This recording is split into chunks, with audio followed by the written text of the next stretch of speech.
हम लोग सॉल्व कर रहे हैं उदाहरण संख्या 6.5। विभव मापी के प्राथमिक परिपथ में 2.2 वोल्ट विद्युत वाहक बल व 1 ओम आंतरिक प्रतिरोध। तो विभव मापी का परिपथ बनाते हैं हम लोग।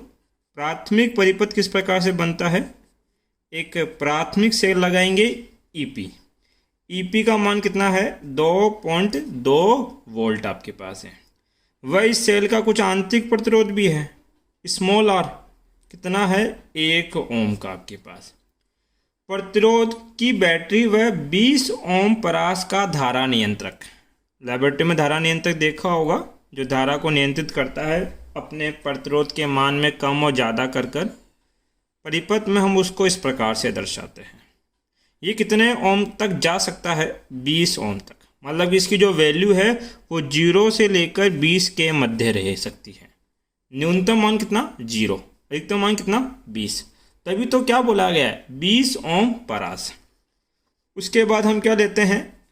विभव मापी। विभव मापी में क्या होता है? 10 मीटर लंबा मैग्नीन का तार होता है, जिसको बोलते हैं विभव मापी तार। इस विभव मापी तार को मैं परिपथ में किससे दर्शाता हूं? AB से। इस विभव मापी तार की लंबाई दे रखी है और वो लंबाई कितनी है? 10 मीटर। अब चूंकि ये एक तार है तो इस तार का कुछ प्रतिरोध भी होगा। इस प्रतिरोध को मैंने किससे रिप्रेजेंट कर दिया? R से। इस पूरे तार का प्रतिरोध कितना है? 20 ओम। ये जो धारा नियंत्रक का प्रतिरोध है इसको मैं किससे दर्शा रहा हूँ? R डैश से। तो इसकी विभव प्रवणता के एक तो न्यूनतम मान क्या होगा वो ज्ञात करो, और विभव प्रवणता का अधिकतम मान क्या होगा वो ज्ञात करो। तो विभव प्रवणता के केस में हमने उसका सूत्र स्थापित किया था। वो कितना था आपके पास? प्राथमिक सेल बट्टे में कुल प्रतिरोध। तो यहाँ पे कितना आपके पास? कैपिटल R, एक प्रतिरोध। फिर कौन है? स्मॉल r, और उसके बाद में कौन है? R डैश, गुणा में विभव मापी तार का प्रतिरोध बट्टा उसकी लंबाई L आपके पास। एक चीज़ समझाओ मुझे, ये मान क्या चाहिए मुझे? अधिकतम। ये मान पहले किसे चाहिए मुझे? अधिकतम। अगर ये मान अधिकतम चाहिए तो इसके जो नीचे के मान हैं वो क्या होने चाहिए? न्यूनतम। तो ध्यान दें, हमारे पास इन तीनों में से एक राशि ऐसी है जिसका मान बदला जा सकता है। R, ये 20 ओम है तो हमेशा कितना रहेगा? 20 ओम। स्मॉल r 1 ओम है तो रहेगा ही रहेगा। R डैश, R डैश क्या है? इस धारा नियंत्रक का प्रतिरोध है, और इस धारा नियंत्रक का प्रतिरोध हम कम भी कर सकते हैं और ज़्यादा भी कर सकते हैं, ये हमारी चॉइस है। तो न्यूनतम मान कितना हो सकता है इसका? 0, और अधिकतम मान कितना हो सकता है? 20। हमें x का मान मैक्सिमम चाहिए तो इस R डैश के मान को क्या करना पड़ेगा? न्यूनतम। तो x मैक्सिमम के लिए R डैश का मान कितना ले लेना? 0। बात समझ में आती है? अब बताओ EP का मान कितना?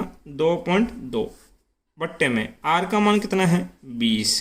स्मॉल r का मान कितना? 1। R डैश का मान कितना लिया आपने? 0, गुणा R बट्टा L। R का मान 20 बट्टे में क्या? 10। सोल्व कर लो, 0 से 0 कैंसिल हो गया। अब 2.2 को 2 से गुणा करोगे तो 4.4 आएगा, बट्टे में क्या आ जाएगा? 21। यदि आप 4.4 में भाग देते हो किसका बच्चा? 21 का, तो इसका सॉल्यूशन लगभग आएगा कितना आपके पास?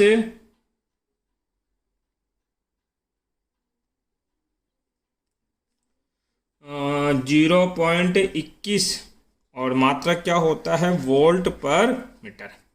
ये तो आपने क्या निकाला? इसका अधिकतम मान। अब कौन सा मान निकाल रहे हैं हम लोग? न्यूनतम। समझो, ये कम से कम चाहिए। ये क्या चाहिए मुझे? विभव प्रवणता कम से कम। तो ये जो पूरा मान है इसके जो नीचे में ये बट्टे में आ रहा है उसका मान क्या होना चाहिए? ज़्यादा से ज़्यादा। मतलब कि इस R डैश का मान अधिकतम लेंगे तभी तो प्रवणता क्या आएगी? न्यूनतम। तो हम बोलेंगे R डैश का अधिकतम मान। R डैश का मान कहाँ से कहाँ तक जा सकता है? 0 से 20 तक। ये इसका न्यूनतम था, ये इसका अधिकतम। R डैश का मान क्या लेना है? 0। तब आपके पास x क्या हो जाएगा? मिनिमम। तो x मिनिमम बराबर कितना? EP। ईपी की जगह कितना रखोगे बेटा आप लोग? 2.2 बट्टे में आर का मान कितना है 20, स्मॉल आर का मान 1, आर डैश का मान अधिकतम कितना 20 गुणा में आर का मान 20, लंबाई कितनी 10, काट लो। 2 को 2.2 से गुणा करोगे कितना आएगा 4.4, 20 और 20 40 और 1 41, 4.4 में 41 का भाग दोगे तो ये जाएगा लगभग 0.11 और इसका भी मात्रा क्या बनेगा वोल्ट पर मीटर। Thank you.